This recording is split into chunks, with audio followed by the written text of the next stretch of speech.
Abandoning Healthcare for Botox. Today we have Dr. Maya Kuczma.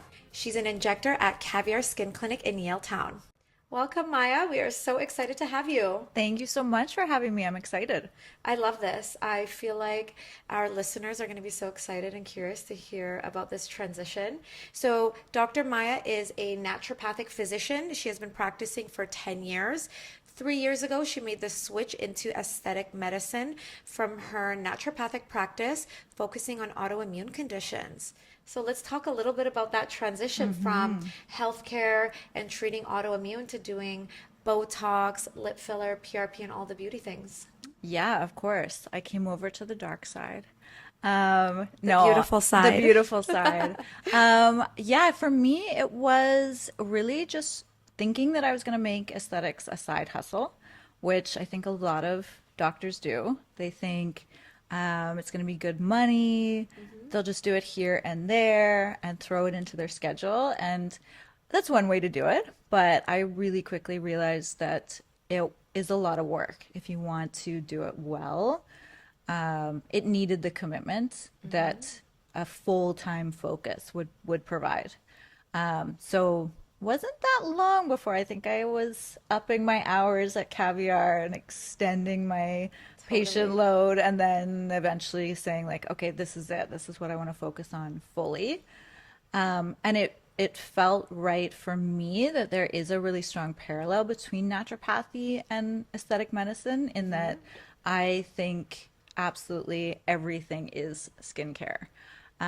It's really easy to think it's just what we put on our face, but from a naturopathic perspective, skincare is what we eat, it's how we exercise, it's our attitude, and then it's also the treatments that we directly do for our skin. Oh, So it felt like a good absolutely. fit to make that switch and then just give it the commitment that it really deserves as well. Totally. And we always hear that health and skin starts from the inside, and that is so true. And I do feel like that's where our naturopathic medical background really understands that. And on the outside, I can definitely see where some people wouldn't understand that. Like, how does naturopathic medicine have anything to do with Botox? And with really the principles of doctor as teacher, everything is skincare. How did you decide that, okay, this is my eureka moment, my side hustle? Suddenly, like, I am just drawn to this other industry and it's radically different from the way I've been practicing. And I'm just going to dive head first because I met you in school, actually. We went to the same school together. You graduated ahead of me. And I had sent Dr. Amy when she went to do her filler certification. I'm like, let's scope out. We're ready to hire. See who's there. Who do you like? Who's doing really good in the course? Like, see if they want to come work for us. And Dr. Maya or Dr. Amy came back saying, oh my God, so I met Dr. Maya. And I was like, already sold. Like, I know Dr. Maya, done. I would love to have her. So you transitioning in, 1 day a week, what was the moment where you're like, okay, I am going to leave the autoimmune naturopathic medical practice and just full force go into aesthetic medicine?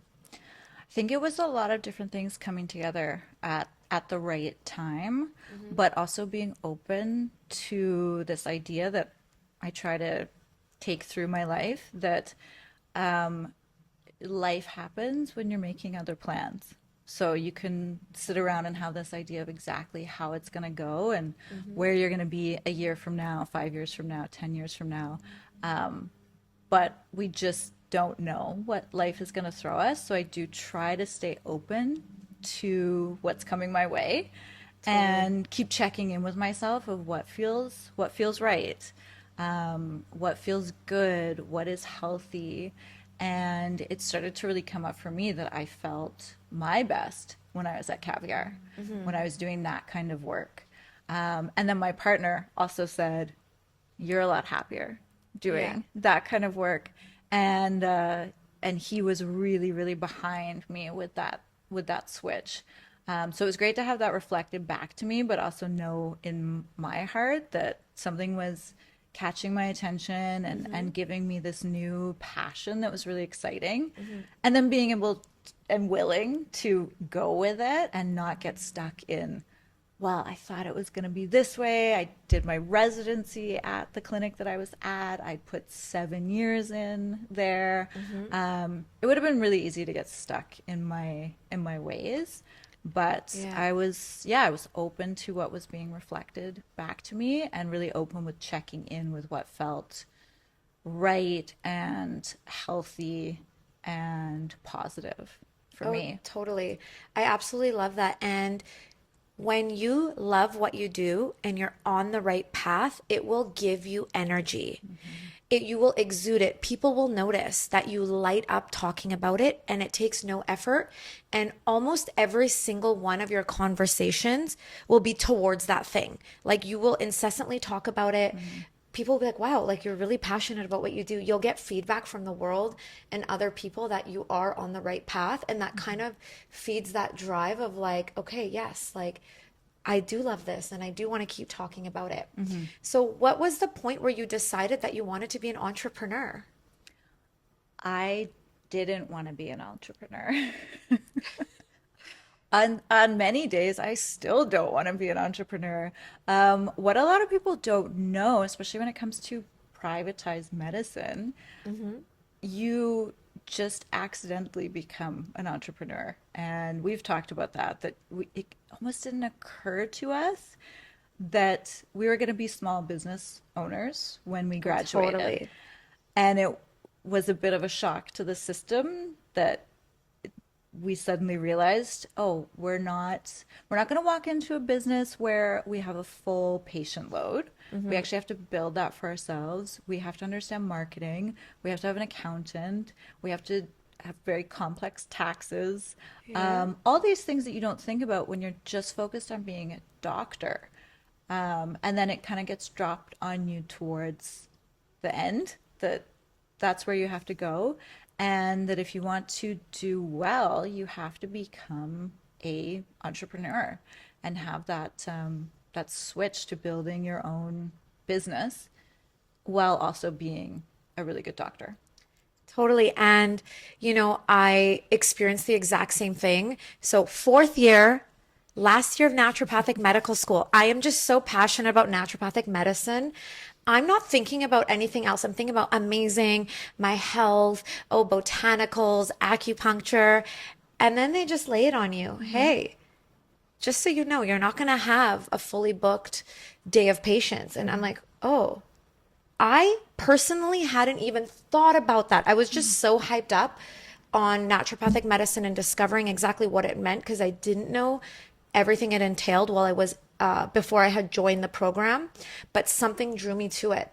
And did you have any awareness that, like, was it the same thing like you, like fourth year, you're like, oh shoot, like I gotta have like a website and social media and all these things. And Yeah, yeah, it literally the exact same thing. It was towards the end of the program where you have so much going on. I don't think anyone truly understands how many balls you're juggling towards the end of a graduate program like that. So many requirements, so many things you're trying to check off.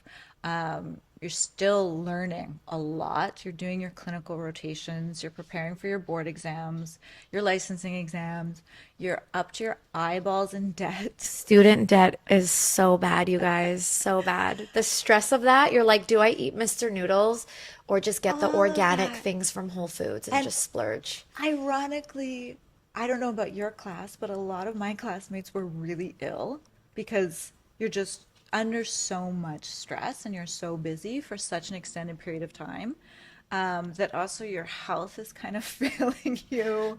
And a lot of people are at the tail end of 8 or 9 or 10 years of post-secondary schooling at that point.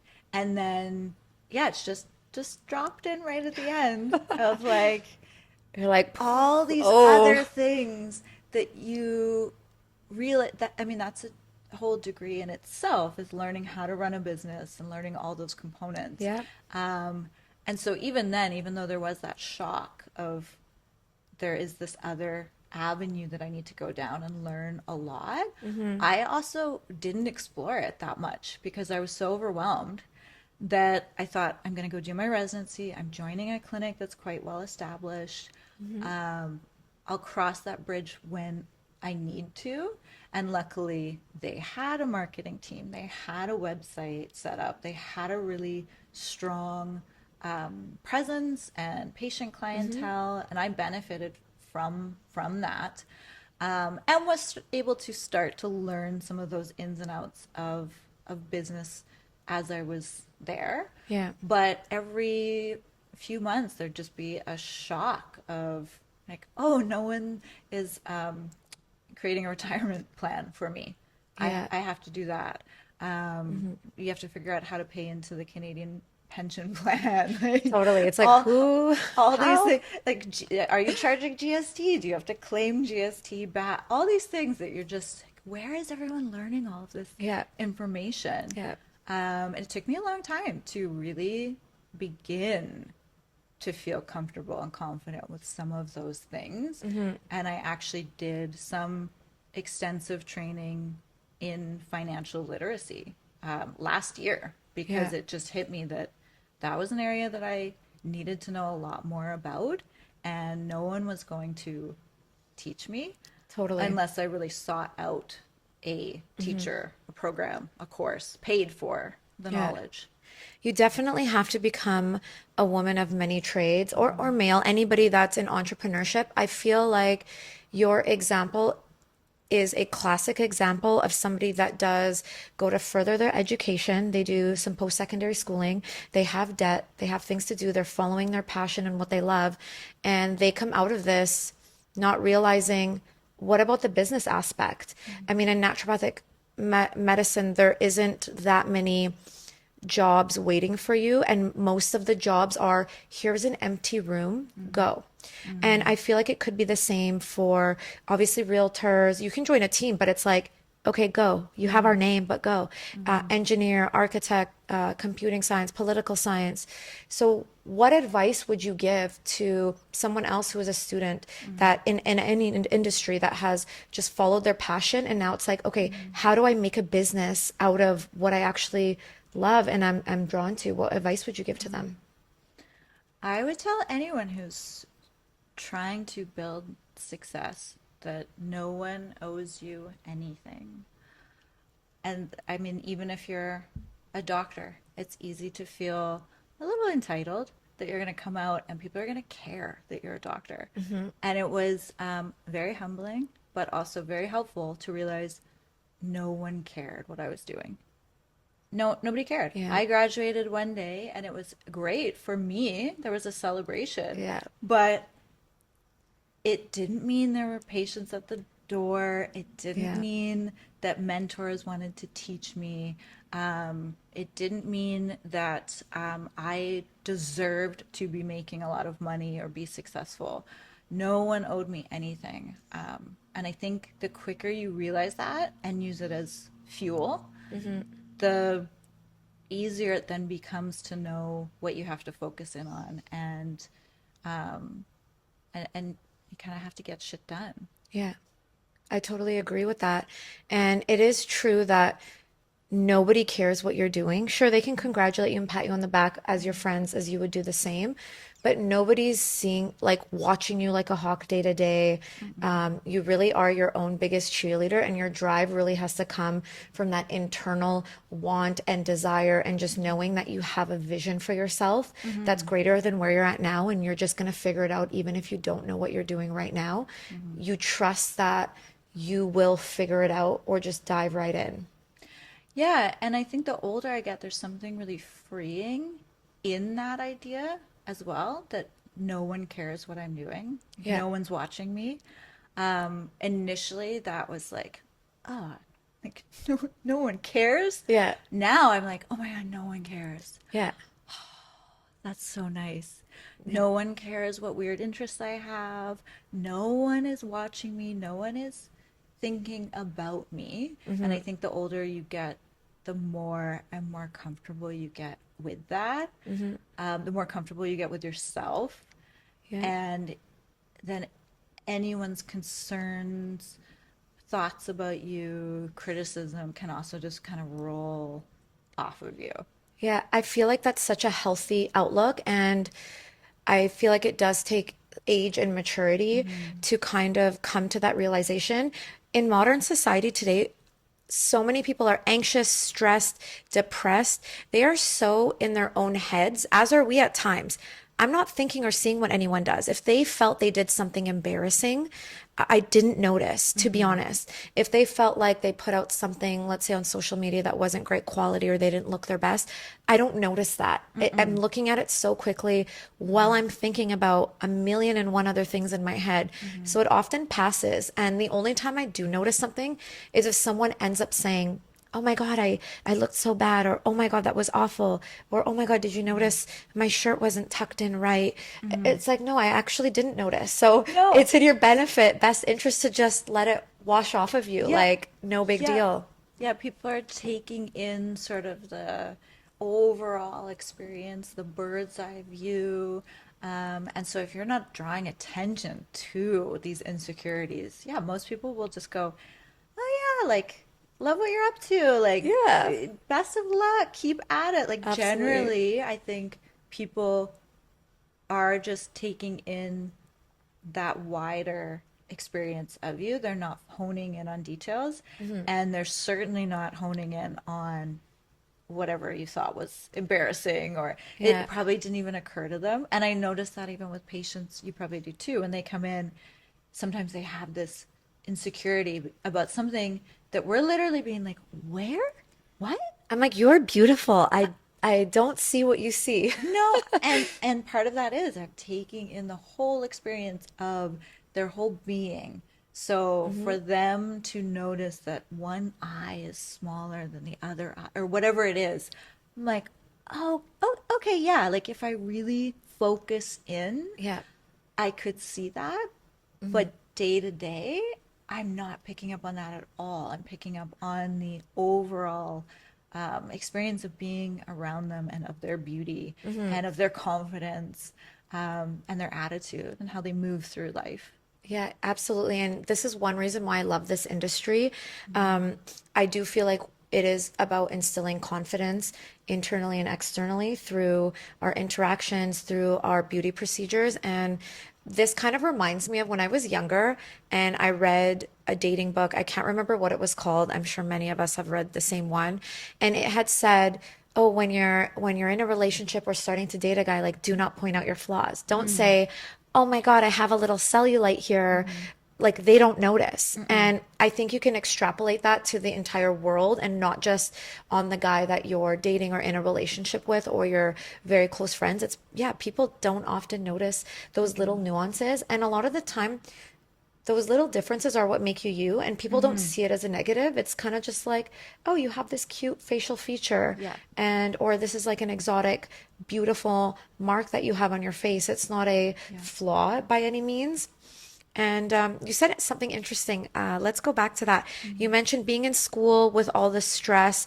And one of my beliefs is that most people will experience some type of health crisis or health issue in their 20s. And this is kind of the break you down to build you up in Mm-hmm. life. I think Mm-hmm. our 20s are at a time where typically we are moving out of home, we're separating from the family unit of our like parents, Mm-hmm. becoming more independent and now making a little bit more decisions for ourselves. When you're in your 20s, you either have committed to a post-secondary program, so you're continuing school, or you may have moved out and you're starting in the workforce where you're starting to pay your own bills and being Mm-hmm. responsible in that way. Um, did you ever also experience like a health crisis in Mm-hmm. that time in your 20s? And kind of what was that like for you? Yeah, I did. I have had health issues, or had health issues my whole life. That was a big part of what brought me to naturopathic medicine.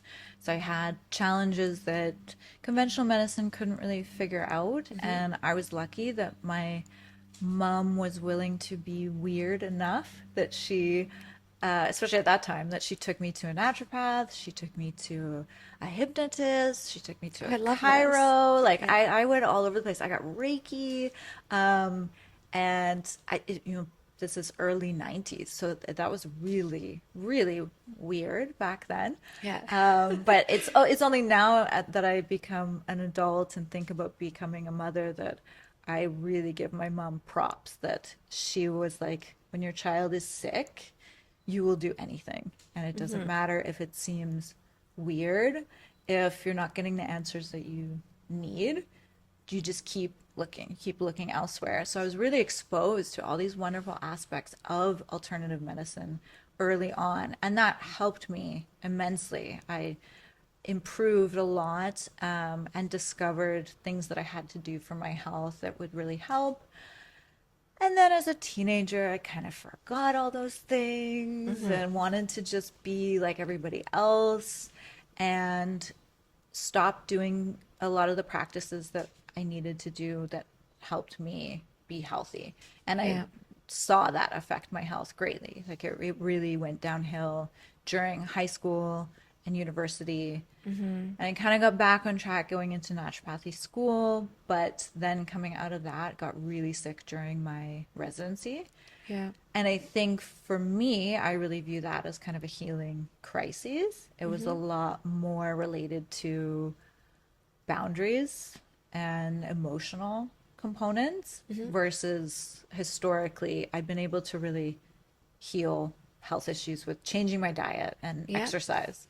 Whereas this post-schooling crises required a very different assessment. And I think what you say about it kind of being energetic or Yeah. being a sign of something happening in our lives, of a big shift, that was the case for me. It was like I had to kind of be broken down Yeah. to redefine, and made big changes with honoring that even more woo woo side of medicine, Totally. and realizing I couldn't just out supplement every symptom that came my way. Yeah. And that was really interesting. That kind of revealed how much our medicine has to offer, because everything I kind of rejected in school Yeah. ended up being the things that really helped, Yeah. which Absolutely. was my like lesson to learn, I think. Yeah. I feel like it's a beautiful transition because oftentimes people that do go into healthcare, whether that be the conventional route, alternative route, doctor of Chinese medicine, massage therapist, whatever it may be, typically have experienced some type of health issue, and they've gone on this just quest to kind of figure out what's going on. And in doing that, your life ends up revolving around like health and wellness, diving you further deeper in that to really like learn that skill that is so strongly calling at you to seek this journey. Whereas you might have thought, okay, I'm going to go here into conventional medical school, and that was kind of where my mind was at. But then on that journey where I thought I knew where I would be going, it's kind of like, oh, now something in my life has happened that's pulled me here, and I'm super interested in this. Now I'm here. And then I had gone to a naturopathic physician, Right. and I'm like, oh my God, what is a naturopath? Oh, okay, I'm gonna go. Like my personal trainer told me about it. I was really into fitness and health, and I mean, that was a time where maybe health was a little bit more dieting and Splenda, not so much as actual health. And I thought, oh my God, this woman has the coolest job ever. She's a doctor. She's doing food sensitivity testing. She can test what foods do what and how they affect my body internally. And she had her own supplement line. And I thought, wow, this is amazing. And that really just that moment took a pivot into my trajectory into even researching like what the heck a naturopathic physician is. And one thing I have to say that I admire about you, Dr. Maya, is that knowing that you have currently, but more so had a diagnosed autoimmune condition, is that you've been able to keep your levels at pretty much zero and non-existent. This is amazing. I Yeah. just want to applaud you. Like this takes Thank you. a high level of skill, not just in controlling certain things in the physical environment, but truly changing the energetics of what's going on in the body, because that does so affect kind of what we do and how we think and our stress levels on a day to day. What are the things that you do every day to kind of manage life, manage, that you are an entrepreneur? And, we are truly like salespeople of ourselves these days. What are the things that you do to manage your wellness and health? And what would you kind of give back to other entrepreneurs who also are sporadic, chaotic? Their mind is running at 100 miles a minute. What advice would you give? I think for me, the guiding light in my life is prioritizing my health. I think I used to think that would be selfish, but I've really let go of that idea. Yeah. Like I really do like that idea of putting on your own oxygen mask first and ensuring that your health is number one, Yeah. because that makes you a better doctor, a better partner, a better mother. Like everything kind of goes from there. So with that, that means I make my health a big part of my day. There are things that are non-negotiable. I mean, always movement every single day, rain or shine. And that could be walking, it could be hiking, it could be Pilates, but it's usually 1 to 2 hours of walking every single day outside. Yeah. And that is that's probably made a bigger difference in my mood and my health and wellness than any supplement ever did. So that's a constant. Getting enough sleep, eating well. I eat an animal-based diet, so that I keep very consistent, and has made a huge impact. But really, like the thing that's made the most uh, of a change in my health, I think, even though I knew all those foundational components for many years, the big shifts have all been from energetic work. Yeah. So I keep that up. Every day I either meditate or I'll do visualizations or I'll do self hypnosis,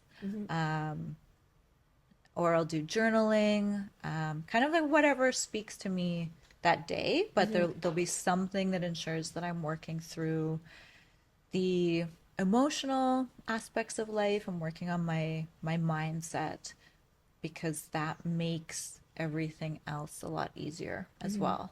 With the right mindset, then I'm disciplined, I'm focused, I'm happy. I'm able to then find so much joy in my life from that, ensuring those foundational pieces are constant. Absolutely. And I do believe that's a huge component. And I do feel like the energetics, the emotional, spiritual self-care is even more important than the physical. I really do kind of run my life with the value that clear the mind to clear the body, more so than clearing the body to clear the mind. And I know a lot of us, especially females and males and entrepreneurs, we focus a lot about fitness. Like, okay, I'm going to go to the gym every day. And that's great. And that is one component. Though I feel like so much is based on, okay, eat well, work out every day. But not everyone is able to do that. Sometimes there is that little bit of a mental block. And if we clear that mental aspect of it, or what's limiting us, or what's stopping us, where we complain, oh, we don't have enough time, or I'm so stressed out, I can't even think about that. Clearing that component energetically of the mind, that time does work in your favor, and there is enough time, because oh, there's not enough time in a day, and oh, my to-do list is crazy, and time goes by so fast. And I do think in and of itself, time is one limiting belief that we have, and we do have the ability to slow that down. And when we do, suddenly time opens up, and then we do have time to prepare a meal from scratch. We do have time to go for that 1 or 2 hour walk a day. Yeah. Whereas someone else might look at that and be like, well, I work 8 hours a day. Yeah. I commute, 30 minutes. When am I possibly supposed to cook for myself Yeah. and go to the gym or work out? And like you said, incorporating just movement throughout the day, I think is a really great thing. It doesn't have to be always so structured. And I think just coming up with your own routine, irregardless of what somebody else is doing, and that works for you, is going to be best. And every entrepreneur should have a morning routine. And that doesn't have to be first thing in the morning, it can be a little bit later in the day. Some people are night owls, it can be in the evening as well. But doing that thing where you clear the mind, whether that's meditation, journaling, working out, having some type of spiritual practice where you are connected to yourself makes your purpose so much greater than, Mhm. hey, how much did I build today? Or how much money am I going to make? Or what did I cross off my to-do list? Yeah, Yeah. absolutely, absolutely. And I think it can be so time, like you said, it can change your relationship to time. Like Hmm. I feel like those ways in which I take care of myself somehow give me more time. Yeah, it's crazy. Yeah. You'd think like I don't have time to do X, Y, Z, um, but it's like if I walk, I'm then more energized. If I'm more energized, then I'm more motivated. Hmm. So I just have to ensure that I keep the discipline to go on the walk. Like that. Sure. And Yeah. that doesn't, I ensure that I don't have motivation to do that. Like I don't rely on motivation in my life because I think motivation is fleeting. Hmm. There are certain things that I just rely on discipline. So for me, it's getting up, getting outside, going for a walk, no matter what. If I don't feel like it, if it's rainy, which it often is in Vancouver, Hmm. doesn't matter. There's this discipline in me that says, go, Yeah. you will feel better afterwards. Hmm. And I always do. Always. Yeah. Always. I've never been like, I wish I hadn't done Done that. something good for yourself. It Yeah, never like happens. what a waste. Yeah. No, never, never. So let's circle back to you had mentioned that you kind of fell into the entrepreneurship. Mhm. Um, what was maybe a challenge in that transition, Mhm. even though you are a naturopathic doctor, but you still did a industry shift a little bit into Yeah. aesthetics. What kind of challenge did you go through in that phase Mhm. that maybe people don't know? Well, I certainly went through having to really let go of my ego because I was starting something that was completely new. Hmm. Even though we have experience with needles and with injections in Hmm. school and with blood draws, and I had done a lot of injections structurally as Hmm. well in my practice, like injections. Working with a needle in aesthetics is completely different Yeah. and very humbling to switch to something that is such a new skill set. You have to have a beginner's mindset to do that. And I just had to have a lot of time where I was uncomfortable Hmm.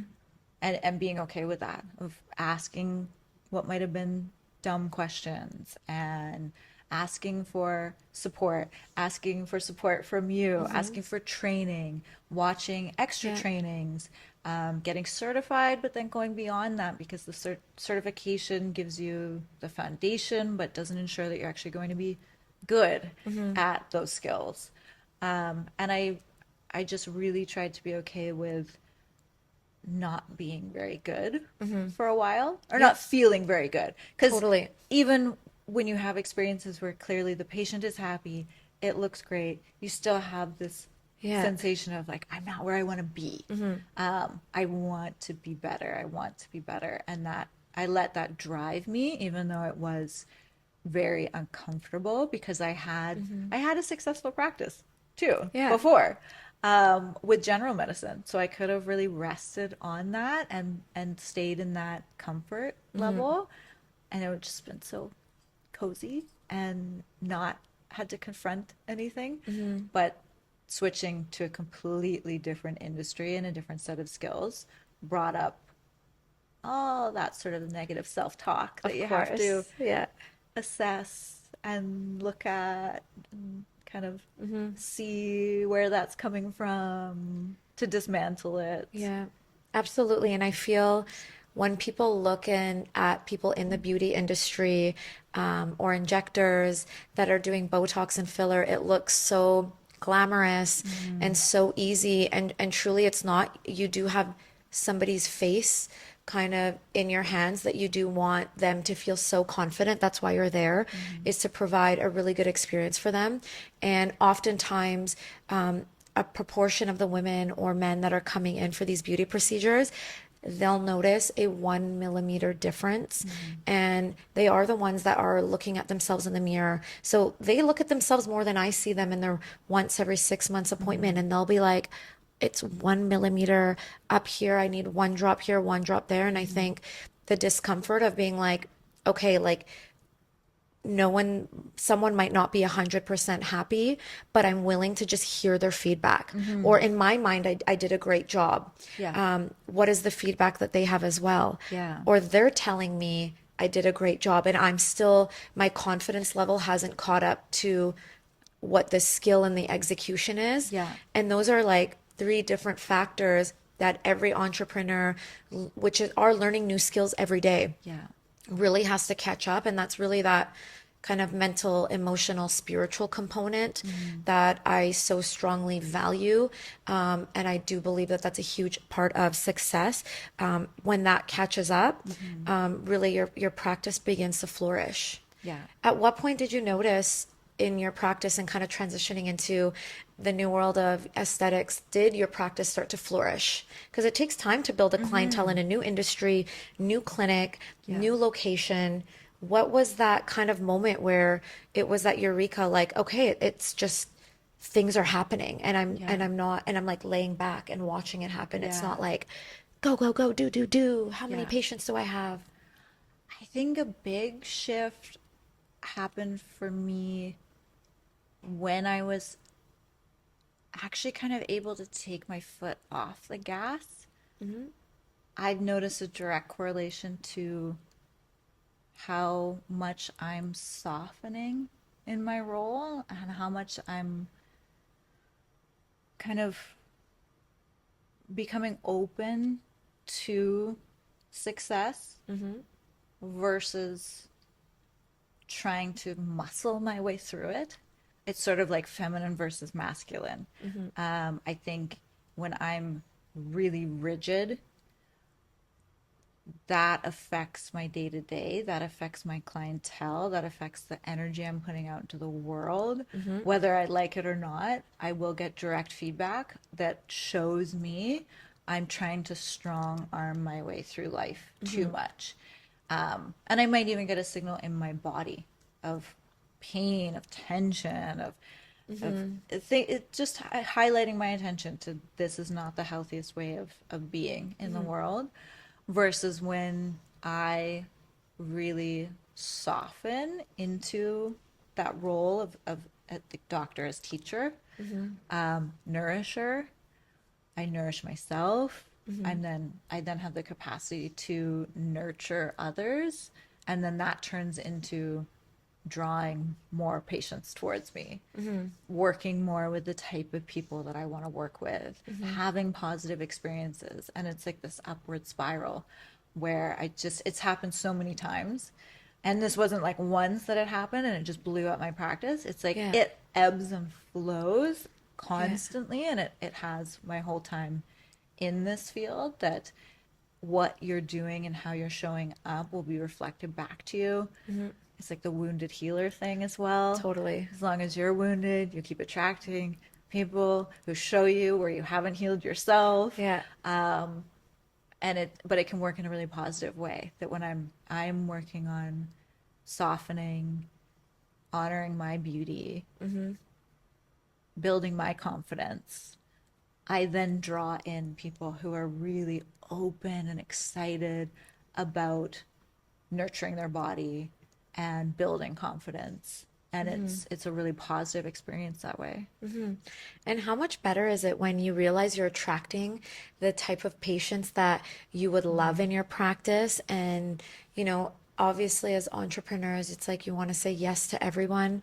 And sometimes those ones that seem so simple and easy, end up being almost a little bit of a nightmare or just a huge learning experience. Like nightmare in terms of like stress, anxiousness, the amount of like time spent kind of on the back end of that.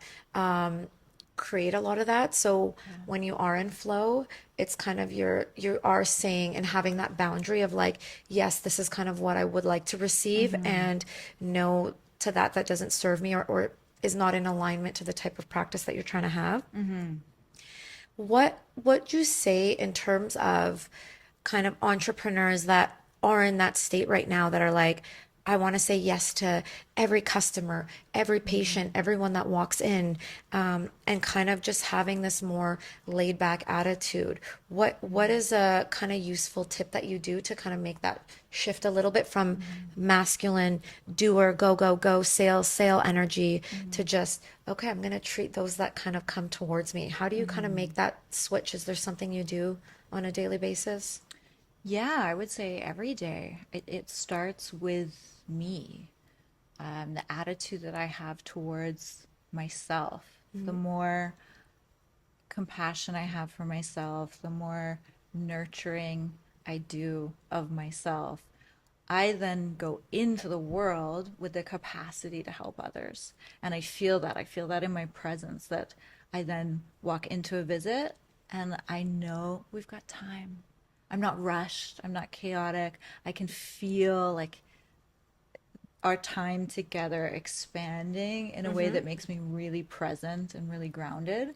And I think my patients receive that really well. They realize they can ask all the questions they've always wanted to ask.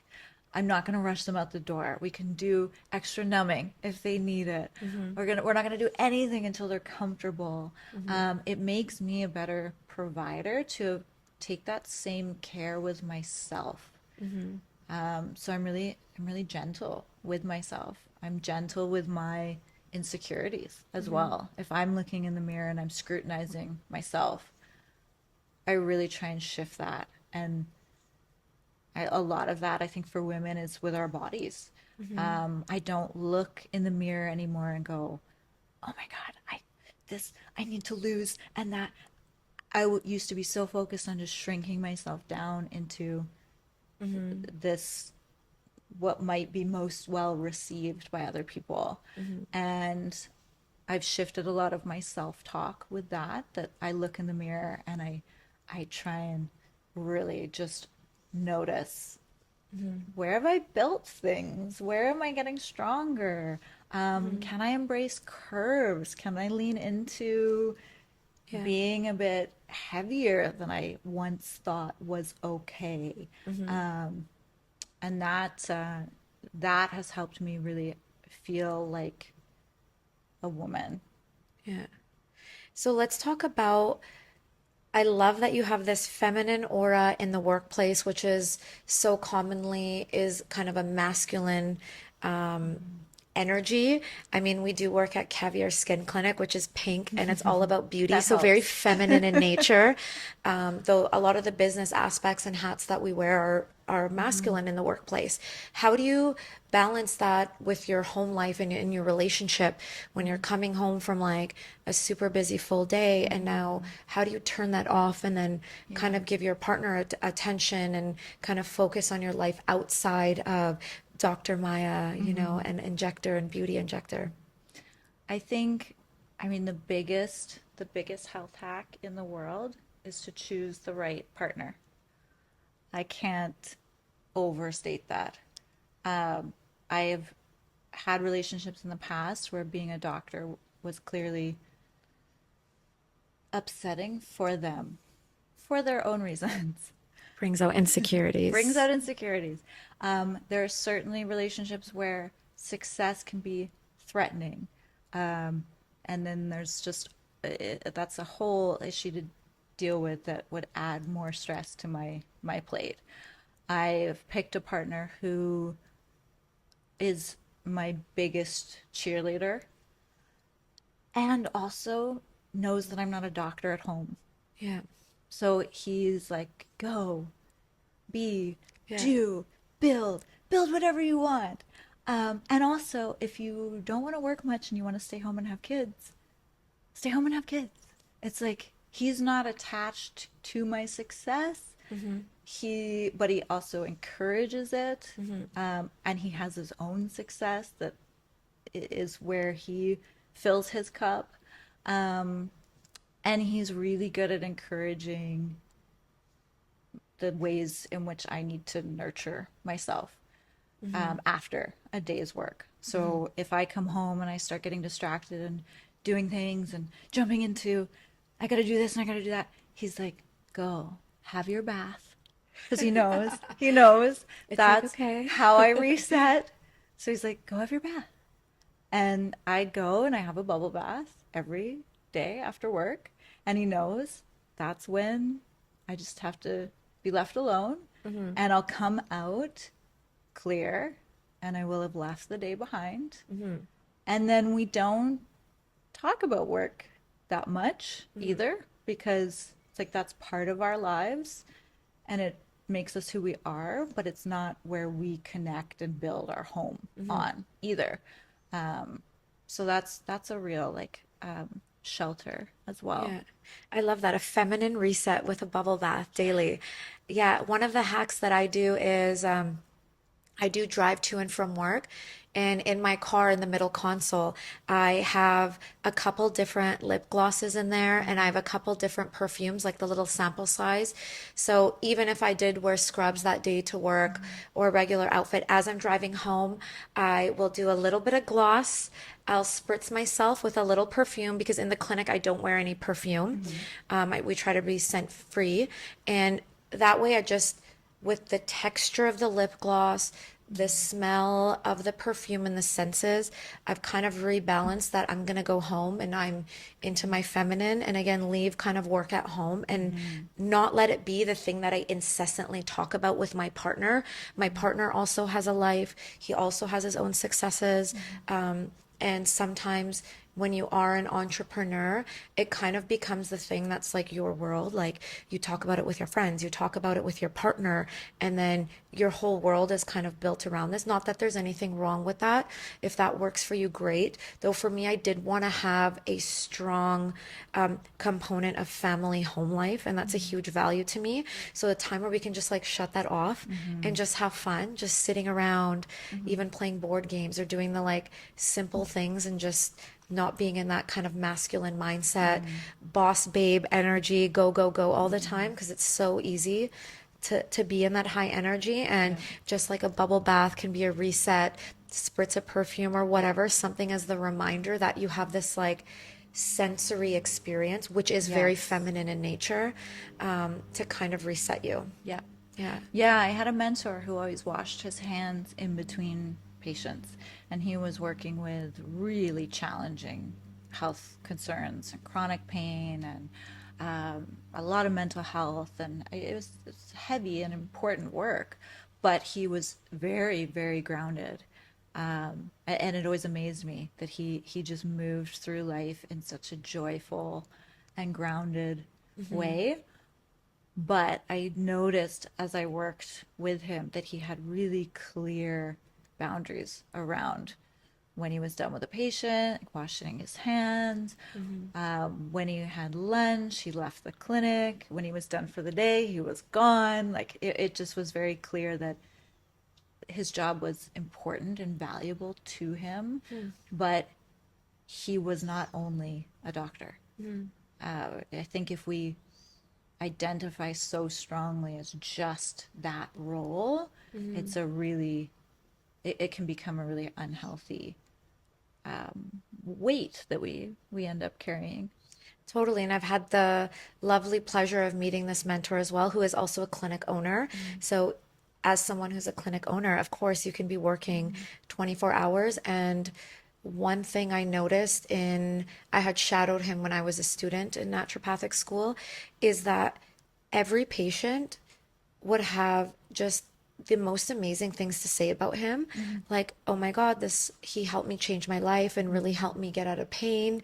And he's was dealing with a lot of heavy long-term pain, 10 years, 15 years, Mm-hmm. people that are on disability. And I was just in awe and so inspired Mm-hmm. by his ability to just draw all his attention onto his patient and really Mm-hmm. make them feel for that appointment, that he is there to help them, which he is. Mm-hmm. And in that short period of time, really could help radically change the trajectory of their life and their chronic pain. So it was such a beautiful thing to see. And Mm-hmm. for him to have those boundaries of like, I'm in this room, like you are my only focus for this time, Yes. and it is about you, Yeah. like not about me. Yeah. And I'm here to just give that energy and that hold that container for you, Yeah. which I think in and of itself is so healing. Yes, absolutely. Do you have any other mentors that you've had along the way that you have found to be extremely influential, and kind of in what way were they influential? I have. I've had a couple of different doctors who were very influential, older, sort of like naturopathic elders. Hmm. That both of them, the one that you worked with and another one, really taught me a lot about boundaries and what it means to be a good doctor. And I was so impressed with that they defined that you weren't a good doctor if you just self-sacrificed constantly. You Hmm. didn't have to be giving of yourself. You didn't have to be calling them on the weekends and emailing at all hours. No one was gonna reward you for behaving that way. And if anything, it was going to actually wear you down. So Hmm. I really observed with them that they were more present when they were in the room because they had such good boundaries around Hmm. that container, around the visit, around the work day, around their work life. And I think I noticed that in so many aspects of my life that structure and discipline actually creates freedom Hmm. and presence. Yeah, and isn't it funny how life kind of circles around where Mm-hmm. you're like, okay, the thing that I need to work on is the boundaries, and Mm-hmm. every mentor and all these situations Mm-hmm. I've met with or been faced with have led to putting myself in a position that I now have to create this boundary for myself. Yeah. And it is so important. And I feel like for young entrepreneurs or entrepreneurs of any age, really, Mm-hmm. this is a valuable skill to create boundaries. Do you have like a little tip or hack for entrepreneurs out there that can create boundaries either Mm-hmm. around work or with their customer or patient base, or with anything kind of related to their career? Mm-hmm. I think so much of boundaries stem from not worrying about what people think of you. Hmm. So actually coming back to yourself and working on confidence and knowing who you are. I can only speak from experience, but deeply, deeply knowing who I am allows me to make boundaries and not worry about how they're going to be perceived. Because if you keep hedging your bets and going like, oh, I don't want to assert this boundary because what will they think of me and what will it mean about me? Then the boundary is soft and it's loose and people know they can just walk right over it. Hmm. So I know for me, it's always been an exercise in really deeply knowing who I am. I had to get very clear on what I stand for, what I Hmm. won't allow, um, what I want around me. And that enabled me to make boundaries that I could really hold on to, even if it meant, well, with that boundary, maybe I lose a friend Hmm. because they're not willing to respect it. Or maybe, yeah, maybe I can't have certain people in my life, or I can't have certain behaviors in my life anymore. I was confident enough to hold those boundaries strong. Hmm. So I think anyone who's having difficulty with boundaries, I would say come back to knowing who you are, Hmm. building confidence, starting to let go of what other people think of you, Hmm. however that takes form. Um, Less fucks given. Yeah. Less fucks. I love that. Yeah, that's the main takeaway. Yeah. And, sometimes boundaries sounds like this kind of foo-foo Mm-hmm. thing, and it's like have a boundary, and some people don't really realize what that means unless they've done a little bit of work around it, Mm-hmm. because you can be so immersed in it that you haven't taken a step back and kind of seen the overview experience of your life. So how do you know when a boundary is crossed? Like, how does someone know, hey, like, I need a boundary here, or I don't have a boundary here? What's kind of some signals that somebody would go like, okay, this is where I need a boundary? What does that look like? It could look like coming out of a situation and feeling icky. Like you kind of know when, like, ooh, I did something that's not in line with me. It feels a bit gross. Or I let someone overstep. I let someone do something to me that didn't feel right. Like that might be the indicator you need a boundary. If you feel taken advantage of, certainly that's an opportunity where there has to be a better boundary. And that could even be someone taking advantage of your time or your advice. I mean, a boundary can be as simple as my phone is on do not disturb all the time. Yeah. That's just what works best for me. Yeah. You're like, don't bother me. Yeah, that is a clear boundary. However, if then someone overstepped that and messaged me incessantly or called me incessantly and acted like, I need to get a hold of you. Why can't I get a hold of you? That would be a sign to me they have not understood my boundary, and I need to then have a conversation with them that I will get back to them when I can and when it feels appropriate. The phone is like a mailbox.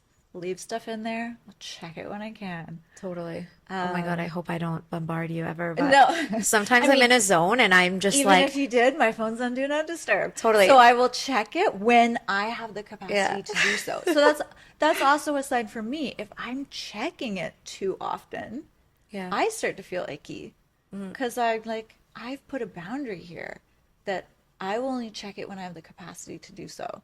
When I know I can sit down and reply appropriately, email back, give information, whatever it is. Why am I checking it when I'm going to the bathroom? Yeah. Like, why am I doing that to myself? So that's a signal to me. I need to actually reestablish my own boundary. So it could be, yeah, you could be getting signals that people are maybe crossing something you haven't established appropriately, or you can also get signals that you're neglecting that own structure that you said was so important Yeah. to you. And I feel that every entrepreneur has felt that a transaction was not of fair exchange, and they kind of walk out of that like, oh, like I'm unhappy about that situation. And I do feel that that is a really good strong marker to like listen and connect with your body. I feel like this has been such a great conversation today, and I think we've touched on so many amazing points that anybody, but especially entrepreneurs, can really learn with respect to boundaries and transitioning careers. I hope so. Yeah, absolutely. We're gonna finish this off with a little rapid quick fire. Okay. So I'm Ooh, gonna ask you a series of exciting. questions. Just answer whatever comes up. Okay. Okay. How many cups of coffee did you have yesterday? Two. Yes, two. Okay. A little bit of a caffeine kick. Yep. What's the last book you read? Oh, I am currently in the midst of reading a book called Chatter, which is specifically about mental chatter, how we talk to ourselves, how we ruminate on things, kind of the psychology behind that, and how to use it to our advantage. Oh, that sounds like a really good It's really book. good so far. Yeah. What time do you typically wake up in the morning? 6:30 to 7, Yeah. somewhere in there. Yeah. What's an ideal date with your partner? Ooh, I would say it has to revolve around food. Yeah. Yeah, yeah. Animal food. You're like going to the butcher together and Yeah, get a nice steak. we're getting steak, or we're going out to eat and we're getting steak and oysters, or a big seafood tower, or burgers. Yeah, if it revolves around food, we're having a good time, and if we get outside a bit as well. Yeah. You guys, Dr. Maya knows all the best spots in Vancouver that are gluten free. Like, she has introduced me to some of the most delicious foods where I feel like, wow, this is better than the original They do a good equivalent. job here. Oh, It's we a have a nice, little guest it's a coming nice here. thing about Vancouver. Very health conscious place, and Yeah. they've actually managed to figure out gluten-free food. And we Totally. have some great seafood places, Yeah. steakhouses. Yeah, Oh, absolutely. can't go wrong. Well, it's been such a pleasure. I absolutely Thank you. love having you. Where can people find you? Yeah, people can find me at Caviar. We have a link to book in my Instagram. They can check out some of my content. It's Dr. Kuczma, DrKuczma. We put up a lot of our before and afters, but I'm also trying to highlight some of my health practices there as well. Oh, amazing. Thank you so much. This has been so exciting. Thank you. My little guy wants to come say hi. Hi there. He joined us right at the perfect time. It's like he knew.